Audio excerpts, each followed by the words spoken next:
All right, I got one more poem, and then I'm gonna get more beer, smoke a cigarette, because I'm done, guys.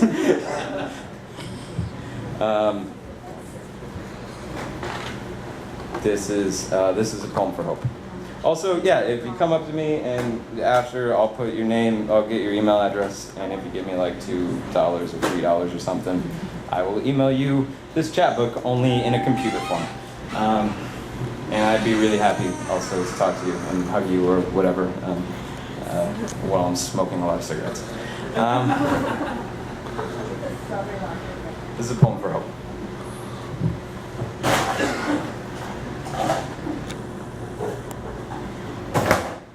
Kurt points to the hospital across the street and tells me about his friend inside with a dying newborn clinging to the last strands of hope and medicine. So we dedicate our thoughts to devote. I've seen it before. Life's ending without a beginning while we were all born afraid of the dark. I've seen the sterile whiteness keeping the light safe, humans born silent and motionless. But awake. After the first miscarriage, the doctors told my brother and sister-in-law that a child was impossible.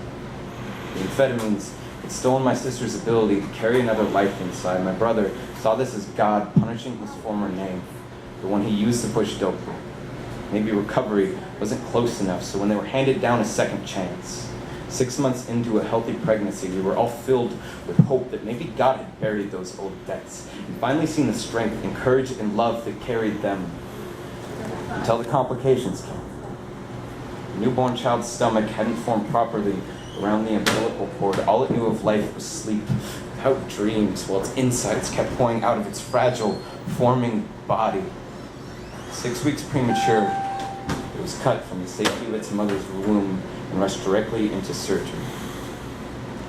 Congratulations, it's a girl, and prepared to spend the rest of her life in a plastic case, wrong end of rubber gloves, searching like we all do for any safety in the light. Every life deserves to be celebrated. There was no time for that. After the nurses cleaned us, they led us into a room filled with premature graves and monitors singing a soft lullaby to lives never lived, sleep. Maybe God was waiting for those kids there, not here. Some of them won't make it, the nurse says. And my niece, on the other side of the room, has her breath tied to a machine as her insides hang in a bag above her. All she knew of life was sleep, without dreams. She had never cried. She had never had a name. When I reached my small hand down to touch her, she wrapped her fingers around mine. It was just an instinct. It was just a reflex. She couldn't open her eyes wide enough to see me, but she felt me there, and I felt her. She had never slept. She had never had a dream, but it wasn't a dream she was holding on to right then. It was instinct. It was my hand. It was a feeling. It was all that she knew how to do. Her fear of death wasn't stronger than her will for just one more breath, and another, and another, and another. I'd never seen my older brother cry until that day. And he noticed me staring at him in the parking lot of the hospital. He looked up through the tears that life could afford him and said, "I just want this all to be over.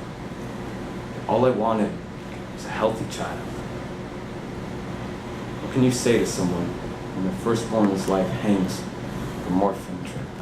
My brother couldn't understand why God would still punish him years after coming clean. What is the worth of honesty and sobriety in a world that could take the light from an innocent child's? Even though my brother knew that I had long since lost my own faith, I prayed with him. His prayer was all that was left to do.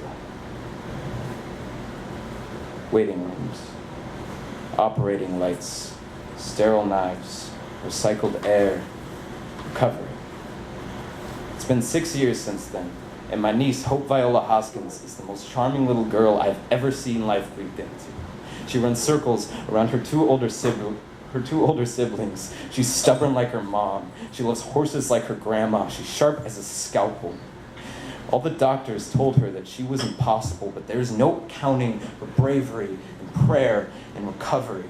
She still has a scar spanning across her entire stomach she will carry with her for the rest of her life. A small reminder that she fought more in the first 4 months of her life than most of us do until death. And I would tell her these things. I would tell her how proud I am just to be her uncle. I would tell her her own story. She wouldn't listen. Besides, she's too busy celebrating. Thank you, guys. Woo!